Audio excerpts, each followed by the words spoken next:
Hello, स्वागत है आप सभी का एमआरएस एकेडमी में। तो हम संविधान की सीरीज में मूल अधिकार को डिस्कस कर रहे थे। मूल अधिकार में हमने 6 में से पहला मूल अधिकार को डिस्कशन कर लिया था। क्या?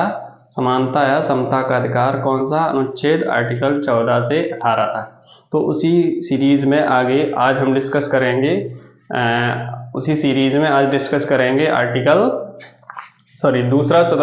दूसरा अधिकार, स्वतंत्रता का अधिकार, आर्टिकल 19 से 22 तक। तो आइए देखते हैं कौन कौन से अधिकार हैं। तो मैं जनरली पहले डिस्कशन कर लेता हूँ, फिर मैं बता देता हूँ। तो आर्टिकल 19 से 22 तक स्वतंत्रता का अधिकार दिया गया है। तो आर्टिकल 19 में क्या क्या दिया गया है? तो आर्टिकल में मूल संविधान में 7 प्रकार की स्वतंत्रताएं थी। वर्तमान में कितनी हैं? 6। तो वर्तमान में कौन कौन सी 6 हैं देख लेते हैं। मूल अधिकार में इसमें 7 प्रकार की स्वतंत्रताएं प्रदान की गई थी, लेकिन वर्तमान में कितनी है? 6। पहली, भाषण एवं अभिव्यक्ति की स्वतंत्रता। दूसरी, बिना हथियारों के शांतिपूर्ण सम्मेलन करने की स्वतंत्रता। तीसरी, संगठन या संघ बनाने की स्वतंत्रता। चौथी, आबाद रूप से घूमने या संचरण करने की स्वतंत्रता। पांचवी, किसी भी स्थान पर रहने या निवास करने की स्वतंत्रता। छठवीं, संपत्ति अर्जित करने की स्वतंत्रता। तो इस स्वतंत्रता को 44वें संविधान संशोधन 1978 द्वारा हटा दिया गया। कौन सी? संपत्ति अर्जित करने की स्वतंत्रता। उसके बाद 7वीं क्या थी? वाणिज्य व व्यापार की स्वतंत्रता। आप व्यापार और वाणिज्य कर सकते हैं। तो अनुच्छेद 19 में कौन कौन सी? ये 7 स्वतंत्रताएं थी, वर्तमान में 6। तो ये था आर्टिकल 19। अब देखते हैं आर्टिकल 20। 20 में क्या है? दोष सिद्धि के संबंध में संरक्षण। तो इसका मतलब क्या होता है? दोष सिद्धि के संबंध में कोई भी व्यक्ति को तब तक आप दोषी या सजा नहीं आर्टिकल 20 में दोष सिद्धि के संबंध में संरक्षण। तो किसी भी व्यक्ति को तब तक आप दोषी नहीं ठहरा सकते हैं जब तक कि न्यायालय द्वारा उस पर दोष सिद्ध नहीं हो जाता है, और तब तक आप सजा नहीं दे सकते। तो यही कहा गया है, दोष सिद्धि के संबंध में संरक्षण।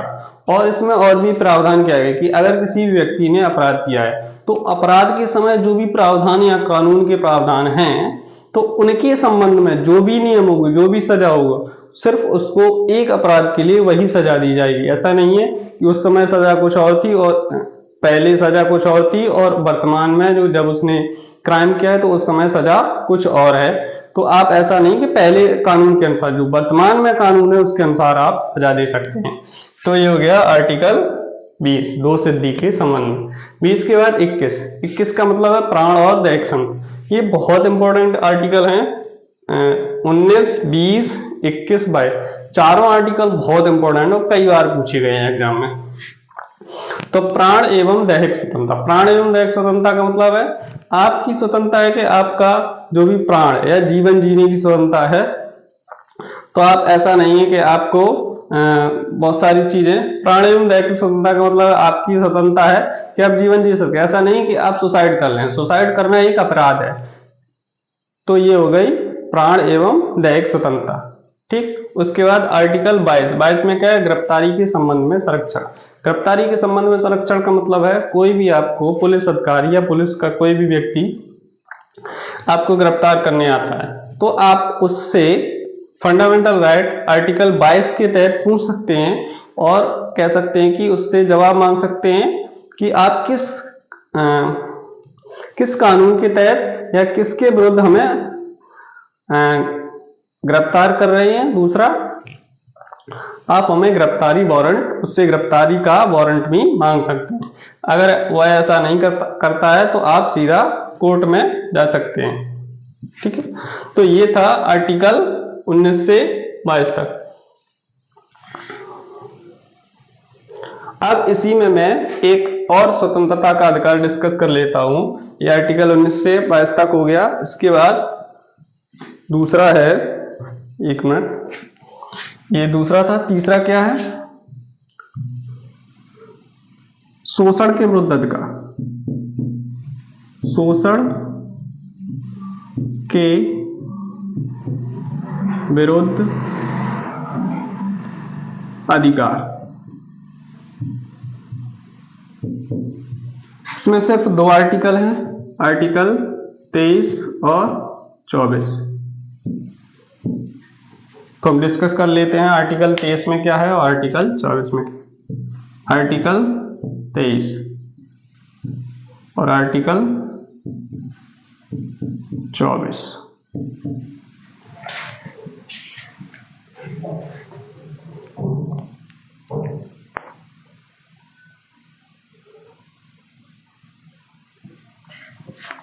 तो इसमें क्या है, मानव व्यापार, मानव दुर्व्यापार और बलात्श्रम।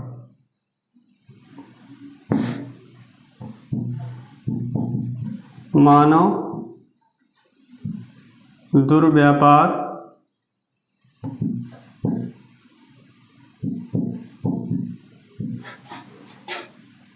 व बलात्श्रम।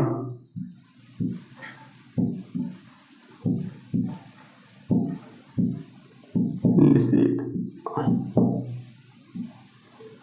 24 में 6 से आयु के बच्चों को किसी जोखिम भरे काम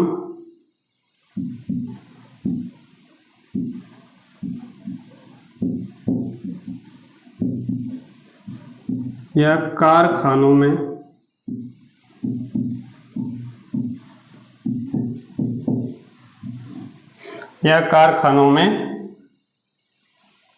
नियुक्त नहीं किया जा सकता।